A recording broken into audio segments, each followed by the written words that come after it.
as we've seen. Now, how fast are we going to go? To go that, just quickly looking at the rates at which we are decarbonising. And in the early 90s, the official view, the red dots, was that we didn't need to do it at all, and that's gradually changed. The green dot is where we thought things ought to be back in the early 90s. The other green dot up there is our view for zero carbon Britain. That's a much higher, a 5% per year rate of decarbonisation. And the other places are catching up. The blue one is the Lib Dems one. The pinkish bit on the right indicates that we're in a new era of climate change theory now, where there are possible trigger points, threshold points in the system, whereas before we didn't have that view. So that means that precaution advises us to do it differerly. So now the other thing is to ask not just how fast, but what kind of shape is our decarbonisation going to take? Now these are the kind of views. Early 90s, UK government, a few years ago. Now, as the present UK government policy, you can see that's the rate at which we're supposed to be decarbonising, and there's the Lib Dems policy for complete decarbonisation by 2050. Now, our view is represented by the solid line, and it's a bit different from the others. It's a bit more nuanced, because we have to make a fantastic investment. If we're going to go this fast, we're going to have to really go for it. EDF will be there, all the others will be there. We'd have to have a tremendous investment in this new infrastructure, which takes a long time. And then we would have a very rapid decarbonisation. Then we would go, importantly, into this negative territory. Now, that is very, very important, and it hasn't been discussed very much so far. That negative side is important because we just don't know how much scope we'll have for manoeuvre in a decarbonising world, and we're going to have as many of these net negative processes as we possibly can. So now let's talk a bit more about these net negative processes. So Crispin mentioned them. The geoengineering, they're largely called, and most of them, they make your blood curdle. But there are some which we ought to be looking at more carefully and giving house room. One is trees, reforestation, growing plants, because that doesn't actually affect anybody. That just removes the CO2 and takes us back to the status quo ante, in principle. Biochar, I won't go into it in detail, but actually incorporating certain kinds of carbon into the soil. And then finally we have what some people call artificial trees. So this is the same sort of process. It's withdrawing CO2 from the air. So it doesn't have any international implications. You won't get into those awful international arguments that Sir Crispin mentioned.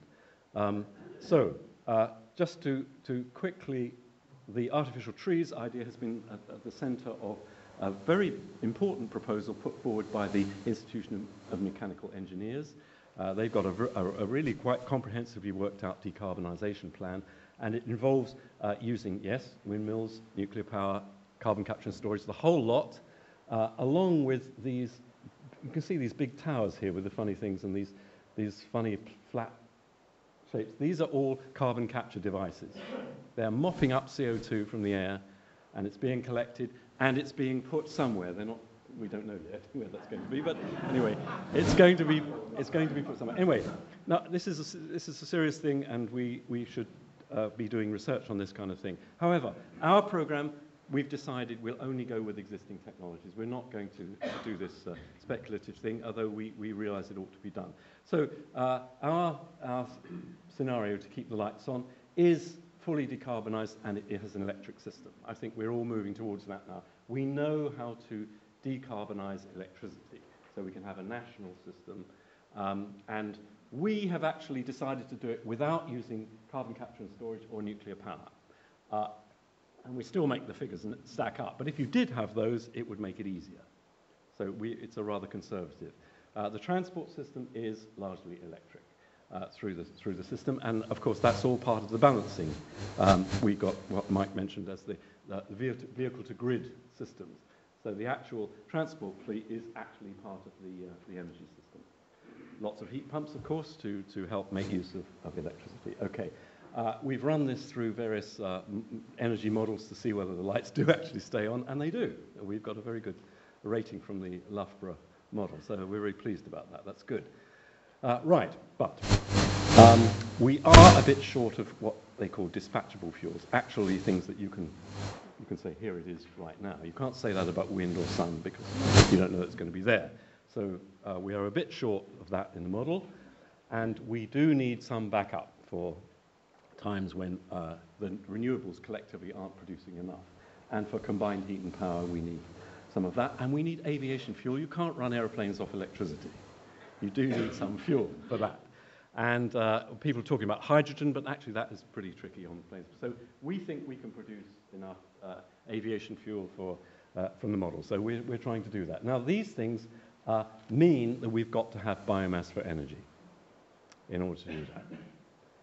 And then we've got, if we're trying to decarbonize completely, we found that there's some parts of the economy you just can't get rid of all those greenhouse gas emissions. So you have to net them off. You have to balance them off with something. And that means we've got to have biomass for sequestration as well. And that means we need land. We've chosen photosynthesis as the tried and tested method of doing this. And that means plants, and that means land. So huge land implications. Okay, this is what will happen.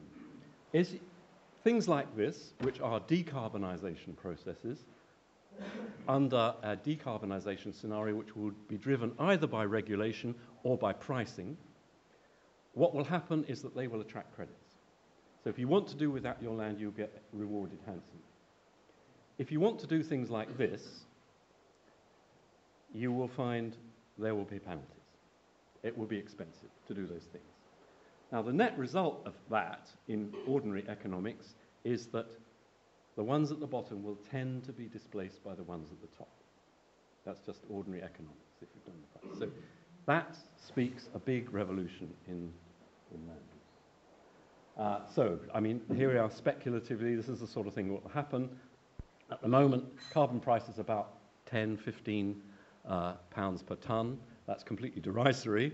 What we need in order to get things going is in the hundreds of pounds per tonne, which most people would say, well, that's completely ridiculous. No, that's going to happen. If we are going to decarbonise the world economy, the price is effectively going to be several hundred pounds per tonne. There's no way around that. And at that price, certain things which at the moment are economic won't be. And that includes capital. Just to look in more detail about our scenario, here we are.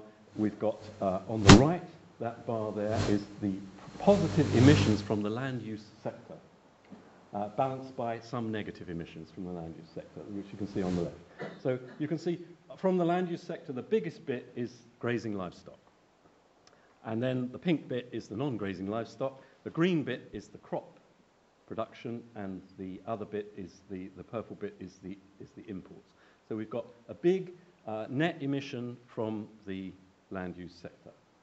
And what we've done, this is roughly where we've got to, we've managed to reduce the carbon emissions from that sector a lot, and we've increased the net negative processes there on the left, so that the net balance is negative. That means we've got a negative credit, and then we can use that to mop up the rest of the residuals from the rest of the economy. So the land use sector is absolute key to our so-called energy scenario. This is the basic graph of where we're at now. Sorry, it looks a bit complicated, but the black bars are carbon emissions from different agricultural product sectors. And you can see that on the right, we've got some sectors that have very large emissions. The red dots represent the land use, and the green bits represent the nutritional value that comes out of that sector. Now you can see that that group on the right is actually not very efficient. It doesn't produce a lot, it takes up a lot of land, and it produces an enormous amount of carbon emissions. Yeah? Whereas the group on the left is actually rather more efficient. And actually, if you start to read the legend down below, you find, lo and behold, I'm sorry to say this, but it's the animal sector, it's the livestock sector, which is complete rubbish in carbon terms and in producing food. It's nice, and it has important values in the countryside, but you cannot make the sums add up with that level of livestock in the system. So we have been bold enough to bite that bullet and say, okay, that's it, that's the physical reality, we've got to do that. All right, so we've looked at all sorts of other ways in which you could use the landscape in order to produce